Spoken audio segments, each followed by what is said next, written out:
dari kelompok 29 yang akan membahas anatomi fisiologi sel. Let's go! Halo semua, perkenalkan nama saya Feby Ripka Kesyana Tobing. Saya akan menjelaskan tentang pengertian sel. Sel adalah unit struktural dan fungsional terkecil dari tubuh manusia. Semua proses kehidupan berlangsung di dalam sel. Tubuh manusia terdiri dari 37 triliun sel dengan berbagai bentuk dan fungsi. Struktur utama sel. Secara umum, sel manusia tersusun atas 3 bagian utama. Pertama, membran sel. Lapisan tipis yang membungkus sel tersusun atas fosfolipid dan protein. Fungsinya melindungi isi sel, mengatur keluar masuknya zat atau sebagai transportasi, dan menjadi tempat reseptor untuk sinyal antar sel. Yang kedua, ada sitoplasma. Sitoplasma adalah cairan sel atau bisa disebut dengan sitosol, tempat organel berada, mengandung enzim, ion, dan molekul yang penting untuk metabolisme. Yang ketiga, ada nukleus atau inti sel. Inti sel adalah pusat kendali sel yang mengandung DNA atau materi genetik yang berfungsi sebagai mengatur sintesis protein, pertumbuhan, dan reproduksi sel. Halo, perkenalkan nama saya Friska Saria Reva. Nah, di sini saya akan menjelaskan apa saja organel sel. Nah, organel sel itu terdiri dari vakuola, lisosom, mitokondria, ribosom, endoplasma halus, membran plasma, sitoplasma, retikulum endoplasma kasar, nukleus, nukleolus, membran nuklir, mikrotubulus, sentriol, dan kompleks Golgi. Nukleus adalah inti sel eukariotik dan bertindak sebagai pusat kendalinya.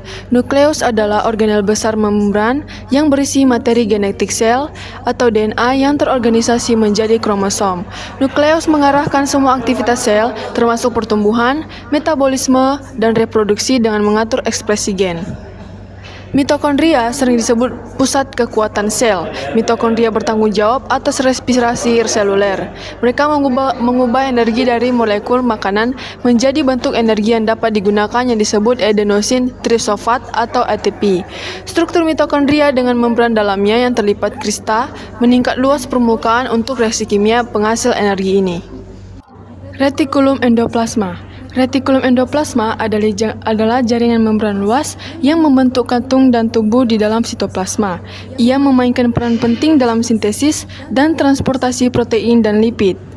Ada 2 jenis endoplasma retikulum kasar dan endoplasma retikulum halus. Endoplasma retikulum kasar yang dipenuhi ribosom dan terlibat dalam sintesis dan modifikasi protein. Sedangkan endoplasma retikulum halus itu tidak memiliki ribosom dan bertanggung jawab untuk sintesis lipid, detokinifikasi, dan penyimpanan kalsium. Kompleks Golgi atau apparatus Golgi adalah serangkaian kantung pipi yang dibatasi membran yang disebut sinterna. Fungsi utamanya adalah memproses, memilah, dan mengemas protein dan lipid yang diterima dari RNA. Material yang telah diterima di kemas ini kemudian dikirim ke berbagai tujuan, baik di dalam sel maupun disestrumkan di luar sel. Ribosom adalah struktur kecil dan kompleks yang merupakan tempat sintesis protein. Mereka dapat ditemukan mengambang bebas di sitoplasma atau menempel pada RNA kasar. Ribosom menerjemahkan kode genetik dari RNA pembawa atau mRNA menjadi rantai asam amino yang kemudian dilipat menjadi protein fungsional. Lisosom adalah vesikel khusus yang bertindak sebagai pusat daur ulang. Sel dan sistem pembuangan limbah sel-sel ini mengandung enzim pencernaan yang memecah organel usang, partikel makanan, dan zat siang seperti bakteri. Proses ini yang dikenal sebagai autofagi dan fagositosis membantu menjaga sel tetap bersih dan berfungsi. Membran plasma adalah batang sel penghalang yang fleksibel dan semi-permeabel. Membran ini terutama terdiri dari lapisan ganda fosfolit dengan protein tertanam. Membran ini mengontrol pergerakan zat ke dalam dan keluar sel dan menjaga kestabilan lingkungan internal. Perkenalkan, nama saya Relasi Manik. Saya akan menjelaskan tentang sentriol. Sentriol adalah struktur silinder berpasangan yang ditemukan di sentrosom sel hewan. Mereka tersusun dari mikrotubulus dan berperan penting dalam pembelahan sel dengan membentuk serat spindel yang memisahkan kromosom. Mereka juga terlibat dalam pembentukan silia dan flagella. Selanjutnya, mikrotubulus. Mikrotubulus adalah tabung berongga yang terbuat dari protein yang disebut tubulin. Mereka merupakan komponen kunci sitoskeleton yang memberikan dukungan struktural bagi sel dan membantu mempertahankan bentuknya. Mereka juga berfungsi sebagai jalur pergerakan organel dan fisikal. Dan yang terakhir, vakula. Vakula adalah kantung yang dibatasi membran yang menyimpan berbagai zat, termasuk air, nutrisi, dan produk limbah pada sel tumbuhan. Terdapat vakula sentral berukuran besar yang membantu menjaga tekanan tugor, memberikan kekuatan dan dukungan pada tumbuhan. Selanjutnya yaitu jenis-jenis sel dalam tubuh. Yang pertama itu ada sel epitel. Sel epitel menyusun jaringan epitel dan yang melapisi permukaan luar tubuh dan dalam tubuh dan berperan sebagai pertahanan pertama dalam tubuh. Yang kedua itu ada sel otot. Sel otot atau disebut miosit. Sel ini membentuk jaringan otot yang bertanggung jawab untuk menghasilkan pergerakan melalui kontraksi. Sel ini berbentuk panjang seperti serat dan dapat ditemukan dalam 3 jenis utama. Yang pertama itu ada otot rangka atau disebut voluntar, yang kedua ada otot jantung atau disebut kardiak, yang ketiga ada otot polos atau disebut involuntar. Yang selanjutnya yaitu sel saraf atau biasa disebut neuron. Sel ini merupakan unit dasar yang berada di dalam sistem saraf yang berfungsi menerima, memproses, dan mengirimkan informasi ke dalam tubuh melalui impuls listrik dan sinyal kimia ke seluruh tubuh. Sel ini menyusun otak, sumsum tulang belakang, dan seluruh saraf perifer yang memungkinkan kita untuk berpikir, merasakan, bergerak, dan melakukan aktivitas lainnya secara otomatis. Berdasarkan fungsinya, neuron dibagi menjadi 3 bagian. Yang pertama yaitu neuron sensorik, yang merespon rangsangan seperti sentuhan, suara, dan mengirim sinyal ke seluruh tubuh, bagian sumsum tulang belakang atau otak. Yang kedua ada neuron motorik, yang mengontrol segala sesuatu mulai dari kontraksi hingga sekresi kelenjar. Yang ketiga ada interneuron, yang menghubungkan neuron ke neuron lainnya dalam wilayah otak atau sumsum tulang belakang yang sama. Halo, perkenalkan nama saya Reva Septria Saputri. Di sini saya akan menjelaskan jenis sel yang keempat. Jenis sel yang keempat yaitu sel darah. Sel darah adalah sel dalam segala bentuk yang secara normal ditemukan dalam darah. Sel darah sendiri dibagi menjadi 3. Yang pertama, sel darah merah atau bisa disebut eritrosit. Sel ini berfungsi mengangkut oksigen. Dan yang kedua yaitu sel darah putih atau sel imun atau bisa dikenal leukosit. Sel ini menghasilkan antibodi untuk melawan infeksi. Dan yang terakhir adalah keping darah atau yang kita kenal biasanya trombosit. Trombosit membantu proses pembekuan darah saat terjadi luka atau cedera dengan cara membentuk sumbat atau gumpalan untuk menutupi pembuluh darah yang rusak. Jenis sel selanjutnya, yang terakhir adalah sel reproduksi atau gamet.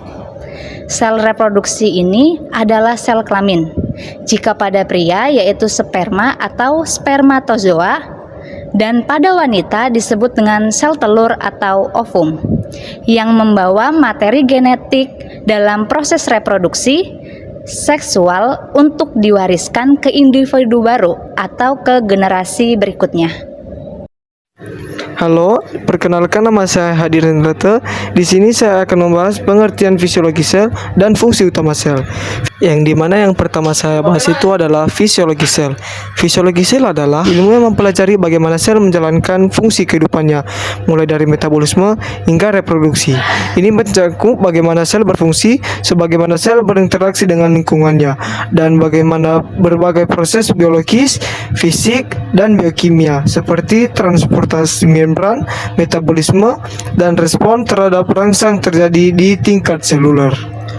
Nah, yang kedua yaitu fungsi utama sel. Fungsi utama sel dalam tubuh dapat dibagi menjadi beberapa bagian, yaitu metabolisme sel. Fungsi utama metabolisme sel adalah untuk menghasilkan energi bagi sel agar bisa menjalankan aktivitas hidupnya.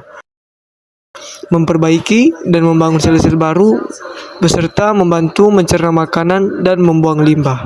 Nah, yang kedua yaitu transportasi zat. Fungsi utama transportasi zat dalam tubuh adalah untuk mengangkut oksigen dan nutrisi ke seluruh sel, membuang sisa metabolisme dan karbon dioksida, serta mengedarkan hormon dan senyawa penting lainnya ke berbagai organ. Nah, yang ketiga yaitu komunikasi antar sel. Fungsi utama komunikasi antar sel ini adalah untuk mengatur, mengkoordinasikan, dan menynkronkan aktivitas sel, jaringan, dan organ sel dalam tubuh untuk memastikan keberlangsungan hidup dan adaptasi hidup terhadap lingkungan. Nah, yang keempat yaitu reproduksi sel. Fungsi utama reproduksi sel dalam tubuh adalah pertumbuhan, perkembangan organisme, regenerasi jaringan, dan reproduksi secara genetik. Reproduksi sel ini terjadi melalui mitosis atau pembelahan sel yang menghasilkan dua sel anak identik, dan meiosis atau pembelahan sel gamet untuk menghasilkan sel reproduksi seperti sel telur dan sperma. Nah, yang kelima yaitu homeostasis sel.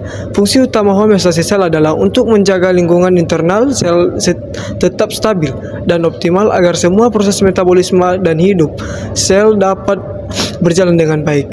Meskipun lingkungan dan lingkungan di luar berubah, beberapa contoh proses metabolisme homeostasis sel termaksud pengaturan suhu tubuh, menjaga kadar gula darah yang seimbang, dan respons zat terhadap toksik untuk melindunginya dari kerusakan. Baik, selanjutnya saya akan menjelaskan tentang contoh peran sel dalam fisiologi tubuh. Yang pertama adalah sel otot, berperan melakukan kontraksi untuk menghasilkan gerakan. Yang kedua ada sel saraf atau yang kita kenal neuron, berperan menghantarkan impuls listrik untuk komunikasi cepat. Yang ketiga adalah sel darah merah atau eritrosit, berperan dalam transportasi oksigen dalam hemoglobin. Dan yang terakhir ada sel imun atau sel darah putih atau dikenal dengan leukosit yang berperan dalam melawan infeksi.